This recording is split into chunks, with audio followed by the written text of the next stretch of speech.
بسم الله الرحمن الرحيم. وقف على جميع مسائله إجمالا. أقول أراد به أن من تصور النحو مثلا بأنه علم بأصول يعرف بها أحوال أواخر الكلم من حيث الإعراب والبناء، حصل عنده مقدمة كلية، وهي أن كل مسألة من مسائل النحو لها مدخل في تلك المعرفة، فإذا ورد عليه مسألة معينة منها يتمكن بذلك من أن يعلم أنها من النحو بأن يقول هذه المسألة لها مدخل في معرفة إعراب الكلمة وبنائها، وكل مسألة كذلك فهي من النحو فهذه المسألة منه. وكذا إذا تصور الميزان بأنه آلة قانونية تعصم مراعاتها الذهن عن الخطأ في الفكر، حصل عنده مقدمة كلية، وهي أن كل مسألة منه لها مدخل في تلك العصمة، وتمكن بذلك من أن يعلم مسائله ويميزها عن غيرها تمكنا تاما. وبالجملة إذا تصور علما برسمه فقد عرف خاصته وعلم أن كل مسألة منه لها مدخل في تلك الخاصة، وبذلك يقدر إذا أريد عليه مسألة على أن يعلم أنها منه قدرة تامة، فكأنه قد علم ذلك، ولم يرد أنه بمجرد تصور العلم برسمه فقد حصل له بالفعل علما بتميز مسائله من غيرها، حتى يرد عليه أنه خلاف الواقع، إذ ليس كل من تصور علم المنطق بما ذكرنا حصل له العلم بالفعل بكل مسألة تورد عليه أنها منه. عزیز طلبہ، یہ ہمارے آج کے سبق کی عبارت ہے جو ہمارے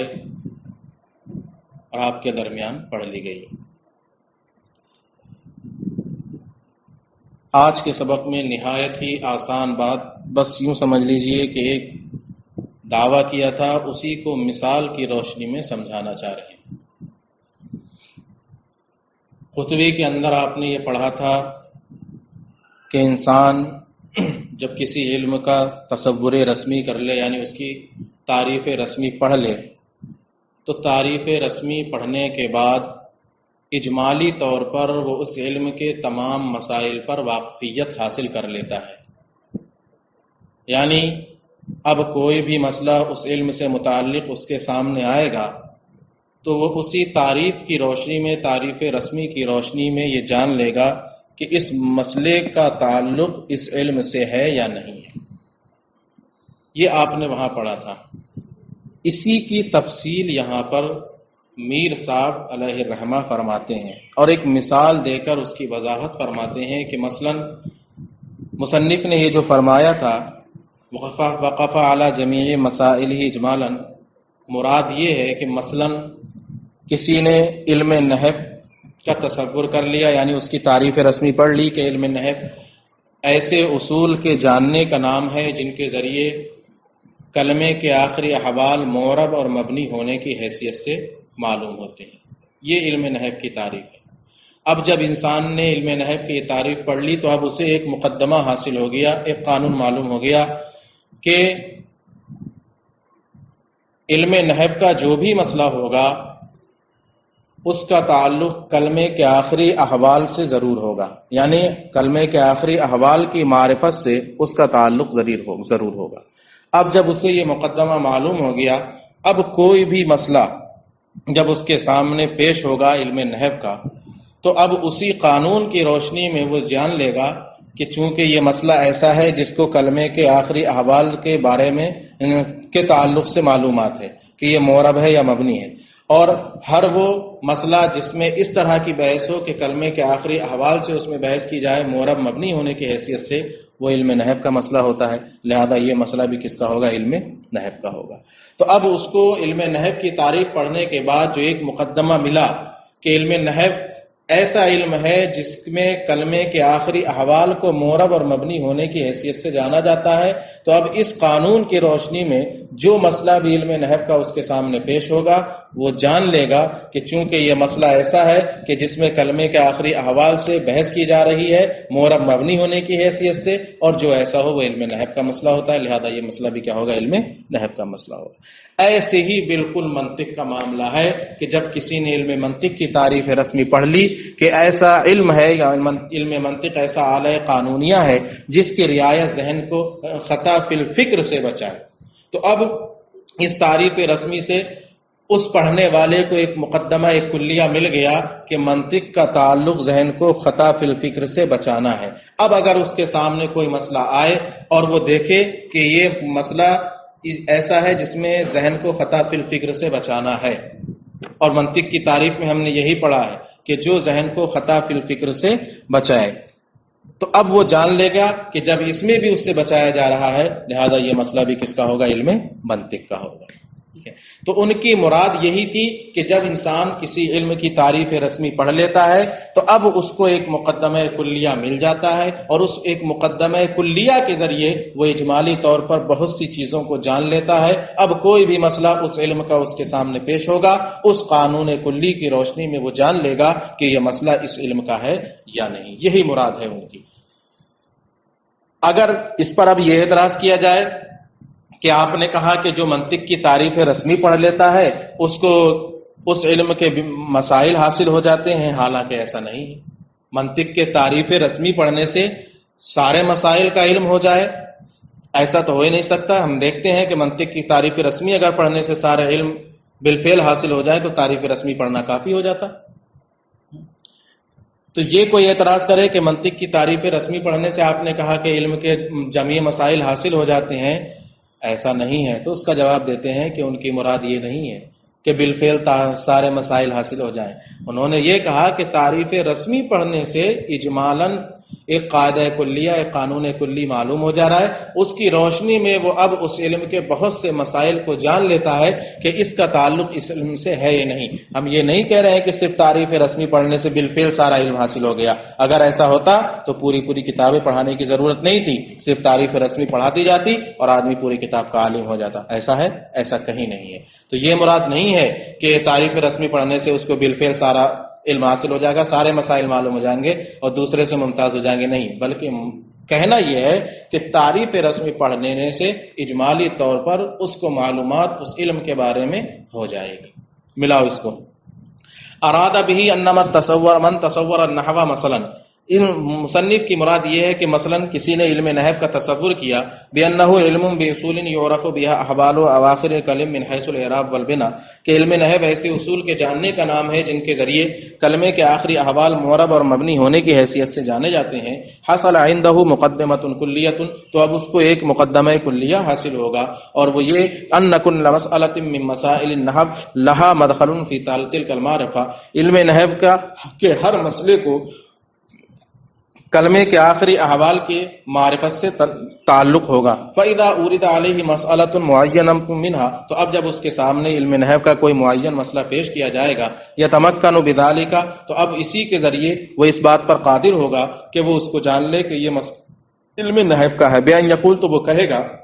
هَذِهِ الْمَسْأَلَةُ لَهَا مَدْخَلٌ فِي مَعْرِفَةِ إِعْرَابِ الْكَلِمَةِ وَبِنَائِهَا، اس مسئلے کو کلمے کے معرب اور مبنی ہونے کی معرفت میں دخل ہے۔ وَكُلُّ مَسْأَلَةٍ كَذَلِكَ فَهِيَ مِنَ النَّحْوِ، اور ہر وہ مسئلہ جو ایسا ہو، یعنی جس کو کلمے کے معرب اور مبنی ہونے کے معرفت میں دخل ہو، فَهِيَ مِنَ النَّحْوِ، وہ علم نحو سے ہوتا ہے۔ فَهَذِهِ الْمَسْأَلَةُ مِنْهُ، تو یہ مسئلہ بھی علم نحو کا ہے۔ وَكَذَا إِذَا تَصَوَّرَ الْمِيزَانَ، ایسے ہی جب کسی نے علم منطق کا تصور کر لیا بِأَنَّهُ آلَةٌ قانونیۃ تَعْصِمُ مُرَاعَتُهَا الذَّهْنَ عَنِ الْخَطَاءِ فِي الْفِكْرِ، کہ علم منطق ایسا آلہ قانونیہ ہے جس کی رعایت ذہن کو خطا فی الفکر سے بچاتی ہے۔ حصل عنده مقدمۃ کلیہ، تو اب اس کو بھی ایک قانون کلی حاصل ہو جائے گا۔ وَهِيَ أَنَّ كُلَّ مَسْأَلَةٍ مِنْهُ لہا مدخل فی تلک القسمہ، کہ علم منطق کے ہر مسئلے کو خطا فی الفکر سے بچانے میں دخل ہوگا، اور اسی کے ذریعے وہ اس بات پر قادر ہو جائے گا کہ وہ اس کے مسائل کو جان لے اور دوسرے سے مکمل طور پر ممتاز کر لے۔ وبالجملہ اذا تصور علما برسمه، تو جب کا علم کا تصور رسمی حاصل ہو جائے، حاصل کلام جب علم کا تصور رسمی حاصل ہو جائے، فقد عارف خاصتا، تو اب اس کی خاصیت کو وہ جان لے گا، وعلم، اور اس کو معلوم ہو جائے گا، ان کل مسئلۃ منہ لہا مدخل فی تلک الخاصہ، کہ اس علم کے ہر مسئلے کو اس خاصے میں دخل ہے، وبذالک یقدر، اور اسی سے وہ اس بات پر قادر ہو جائے گا، اذا عرض علیہ مسئلۃ معینہ تو منہ، کہ جب اس علم کا کوئی معین مسئلہ اس کے سامنے پیش کیا جائے تو وہ مکمل طور پر اس بات کو جاننے پر قادر ہوگا، علی ان یعلم انہا منہ قدرتا تامہ، کہ وہ مکمل طور پر وہ اس مسئلے کو جاننے پر قادر ہو جائے گا کہ یہ اس علم کا ہے، فکأنہ قد علم ذلک، تو گویا کہ اس نے اس علم کو جان لیا۔ تو ایک قاعدہ کلیہ اس نے جانا ہے، یہ مطلب نہیں ہے کہ مکمل طور پر اس نے پورے علم کو حاصل کر لیا، نہیں، ایک قاعدہ کلیہ کی روشنی میں اس کو معلوم ہو جائے گا کہ اس مسئلے کا تعلق اس سے ہے یا نہیں، یہ جان لے گا۔ ولم یرد، یہ اس اعتراض کا جواب ہے، اعتراض نیچے آئے گا۔ مصنف کی یہ مراد نہیں کہ محض تصور رسمی حاصل کر لینے سے بالفعل علم اس کو حاصل ہو جائے گا تمام مسائل سے امتیاز کے ساتھ، حتی یرد علیہ، یہاں تک کہ اس پر یہ اعتراض ہو کہ یہ خلاف واقع ہے، اذ لیسا کل من تصور العلم المنطق بما ذکرنا، اس لیے کہ ایسا ہرگز نہیں کہ ہر وہ شخص جس نے منطق کا تصور رسمی حاصل کر لیا، حصل له العلم بالفعل بكل مسئلہ، تو اس کو بالفعل ہر مسئلے کا علم حاصل ہو گیا جو اس کو پیش کیا جائے، اس کے سامنے پیش کیا جائے، انہا منہ، کہ یہ علم منطق کا ہے۔ حالانکہ ایسا، یہ وہی اعتراض ہے، حالانکہ ایسا نہیں ہے، یعنی اعتراض یہ تھا کہ آپ نے یہ جو کہا کہ تعریف رسمی حاصل کرنے سے اس کو علم جمیع مسائل کا علم ہو جائے گا، ایسا تو نہیں ہے، کیونکہ جس کو بھی علم منطق کا تصور رسمی حاصل ہو جائے اس کو بالفعل ہر مسئلہ معلوم ہو جائے، ایسا نہیں ہے۔ تو اس کا جواب انہوں نے اوپر دے دیا تھا کہ یہ مراد نہیں ہے۔ قولہ لکانا طلبہ عبثا، جب منطق کی غرض و غایت آپ نے پڑھی تھی تو یہ کہا تھا کہ منطق کا شروع کرنا، کسی بھی علم کا شروع کرنا تین چیزوں پر موقوف ہے، تصور علم، غایت علم اور موضوع علم۔ غایت علم کے بارے میں کہا تھا کہ جب اس کی غایت ہی معلوم نہیں ہوگی تو اس کا طلب کرنا ہی عبث ہوگا۔ اس کی تشریح کر رہے ہیں، وضاحت کر رہے ہیں، کیوں عبث ہوگا، وضاحت سنیے۔ میر صاحب فرماتے ہیں کہ چونکہ کسی بھی چیز کو شروع کرنا یہ انسان کا فعل اختیاری ہے، اپنے اختیار میں ہوتا ہے اس چیز کو شروع کرے نہ شروع کرے، اور جب علم کا شروع کرنا بھی فعل اختیاری ہے تو ضروری ہے کہ اس اختیاری چیز کو شروع کرنے سے پہلے یہ جان لے کہ جس چیز کو شروع کر رہا ہے اس کا کوئی فائدہ ہے یا نہیں، کوئی بھی چیز ہو، علم نہیں کوئی بھی دوسری چیز ہو، تو جس چیز کو وہ شروع کر رہا ہے شروع کرنے سے پہلے یہ جاننا ضروری ہے کہ یہ جو میں شروع کر رہا ہوں اس کا کوئی فائدہ ہے یا نہیں۔ اگر یہ نہیں جانے گا تب تو اس کی طلب کیا ہو جائے گی، عبث ہو جائے گی۔ ہم نے وہاں مثالیں دی تھیں کہ یہ درزی کی بھی مثال دی، کاشتکار کی مثال دی تھی، وہ جو بھی کام کرتے ہیں تو اس کا کوئی مقصد، اس کا کوئی فائدہ ان کی نظر میں ہوتا ہے۔ ایسے ہی علم کا جب شروع کرنے والا علم کو شروع کرے گا تو اس کو بھی پہلے یہ معلوم ہونا چاہیے کہ اس علم کا کوئی فائدہ ہے یا نہیں۔ اگر علم کا فائدہ نہیں جانے گا تب تو علم کا شروع کرنا ہی اس کی نظر میں کیا ہو جائے گا، عبث ہو جائے گا۔ ٹھیک ہے، کہتے ہیں یعنی ان شروع فی العلم فعل اختیاری، علم کا شروع کرنا یہ فعل اختیاری ہے۔ فلا بد من ان یعلم اولا ان لذلك العلم فائدۃ ما، تو ضروری ہے کہ پہلے وہ یہ جانے کہ اس علم کا کوئی فائدہ ہے، وَإِلَّا لَمْ تَنَعَ الشُّرُوعُ فِيهِ، ورنہ اس علم کا شروع کرنا ہی محال ہوگا، كما بينا في موضعه، جیسا کہ اس جگہ ہم نے اس کی جگہ بیان کر دیا۔ وَلَا بُدَّ مِنْ أَنْ يَكُونَ تِلْكَ الْفَائِدَةُ معتدة بها نظرا إلى المشقة التي تكون للمشتغلين في تحصيل ذلك العلم، وإلا لكان شروعه فيه وطلبه له مما يعد عبثا عرفا وبذلك يفتر جده فيه خطأ۔ ایک دوسری چیز، ایک تو یہ جانے کہ اس علم کا کوئی فائدہ ہے، یہ جان لیا، پھر ایک چیز اور جانے کہ یہ جو فائدہ ہے اس فائدے کا بھی کوئی شمار ہے یا نہیں۔ ایک تو یہ ہوتا ہے کہ کسی چیز کا فائدہ تو ہو، بندہ یہ جان لے کہ اس چیز میں یہ فائدہ ہے، لیکن اب اس کا کوئی فائدہ وہ اس کو شماری نہ کیا، اس کا کوئی اعتبار ہی نہ کیا جاتا ہو، تو اب اگر فائدہ سوچ کر شروع بھی کر لے اور بعد میں پتہ لگے کہ میں نے شروع کر دیا فائدہ سمجھ کر، لیکن اب لوگوں کی نظر میں اس کا کوئی فائدہ نہیں، تب پھر بھی اس کیا ہوگا، اس کی طلب ٹھنڈی پڑ جائے گی۔ تو ایک تو یہ جانے کہ اس علم کا کوئی فائدہ ہے، اور پھر یہ بھی جانے کہ وہ فائدہ معتد بے ہے، یعنی محققین کے درمیان، عوام کے درمیان اس فائدے کو معتبر شمار کیا جاتا ہے، اس کی کوئی اہمیت ہے، اس کی کوئی قدر ہے، تب جا کر اس علم کا طلب کرنا شروع کرنا اور اس کی طلب میں مزید رغبت پیدا کرے گا۔ ٹھیک ہے، فرماتے ہیں ولا بد من ان یکون تلک الفائدہ معتدۃ بہا، ساتھ ہی ساتھ یہ بھی ضروری ہے کہ وہ فائدہ معتد بے ہو، اس مشقت کی طرف نظر کرتے ہوئے جو اس علم کے حاصل کرنے میں مشغول ہیں۔ وَإِلَّا، اور اگر معتد بے نہ ہو وہ فائدہ، لَكَانَ شُرُوعُهُ فِيهِ وَطَلَبُهُ لَهُ مِمَّا يَعُدُّ عَبَثًا عُرْفًا، تو اب اس کا شروع کرنا اور اس علم کا طلب کرنا عرفاً عبث شمار کیا جائے گا، بیکار شمار کیا جائے گا۔ مثلا ایک آدمی نے کوئی کام سیکھ لیا کہ میں یہ کروں گا، اب سیکھ لیا فائدہ سمجھ کر، اور جب مارکیٹ میں آیا تو دیکھ رہا ہے کہ اس کا کوئی فائدہ ہی نہیں، کوئی اس کو پوچھ ہی نہیں رہا ہے، تب کیا فائدہ ہوگا؟ بن کر آیا ایک چیز کا میکینک، ایک چیز کا ماہر، اور آ کے مارکیٹ میں دیکھ رہا ہے اس کی کوئی اہمیت ہی نہیں ہے، کوئی اسے پوچھ ہی نہیں رہا ہے، تب کیا ہوگا؟ کفے افسوس ملے گا کہ نہیں ملے گا کہ میں نے سارا وقت ضائع کر دیا؟ ایسی ہی اس علم کے پڑھنے والے کے لیے فائدہ بھی جاننا ضروری ہے، فائدہ جاننے کے بعد یہ بھی جاننا ضروری ہے کہ اس فائدہ کا بھی کوئی اعتبار ہے، تب جا کر اس کی طلب اور بڑھے گی۔ تو اب اس کو عرفاً عبث شمار کرے گا، اور اس سے اس کی کوشش اس علم کے حاصل کرنے میں قطعی طور پر سست پڑ جائے گی۔ وَبِذَلِكَ يَفْتُرُ جِدُّهُ فِي قَطْعٍ، تو قطعاً اس کی کوشش سست ہو جائے گی۔ وَلَا بُدَّ أَن يَكُونَ تِلْكَ الْفَائِدَةُ هِيَ الْفَائِدَةُ الَّتِي تَتَرَتَّبُ عَلَى ذَلِكَ الْعِلْمِ إِذْ لَوْ لَمْ تَكُنْ إِيَّاهَا لَرُبَّمَا زَالَ اعْتِقَادُهُ بَعْدَ الشُّرُوعِ فِيهِ لِعَدَمِ الْمُنَاسِبَةِ بَيْنَهُمَا۔ ایک چیز اور، جو فائدہ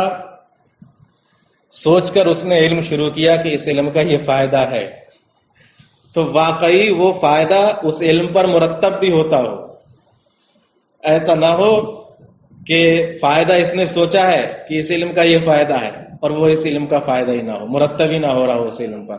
تو اب اگر ایسا فائدہ سوچ کر علم شروع کر دیا جو حقیقت میں علم سے مطابق ہی نہیں ہے، علم سے مناسبت ہی نہیں ہے اس کے درمیان، تب بھی اس کی طلب کیا ہو جائے گی؟ بیکار ہو جائے گی کہ نہیں بیکار ہو جائے گی؟ اب شروع تو کر دے گا، اب بعد میں معلوم ہوگا کہ بھئی میں جو پڑھ رہا تھا یہ تو دوسرا ہے اور اس کا مطلب دوسرا ہے، اب کیا ہو جائے گا؟ اس کا اعتقاد زائل ہو جائے گا، اور شروع کرنے کے بعد اب اس کی رغبت ٹھنڈی پڑ جائے گی۔ مثال کے طور پر ایک آدمی کوئی کام شروع کرے اور یہ سوچ کر کہ اس علم کام کا یہ فائدہ ہے، شروع کر دیا اور بعد میں معلوم ہو میں تو یہ سیکھ رہا تھا یہ سوچ کر کہ اس سے یہ کام ہوگا، لیکن یہ تو اس کام کا ہے ہی نہیں، مطابقت ہی نہیں ہے دونوں میں، یہ تو الگ چیز ہے، یہ تو الگ چیز ہے، تب کیا ہوگا؟ چھوڑے گا کہ نہیں چھوڑے گا؟ بس ایسے ہی اگر وہ فائدہ مطابق نہ ہو، مناسبت نہ رکھے علم سے، تب بھی کیا ہو جائے گی؟ اس کی طلب ٹھنڈی پڑ جائے گی۔ لہذا جو فائدہ شارع نے، شروع کرنے والے نے سوچا ہے، وہ فائدہ علم سے مطابق بھی ہو، اس سے مناسبت بھی رکھتا ہو، تب جا کر اس کی طلب مزید بڑھے گی۔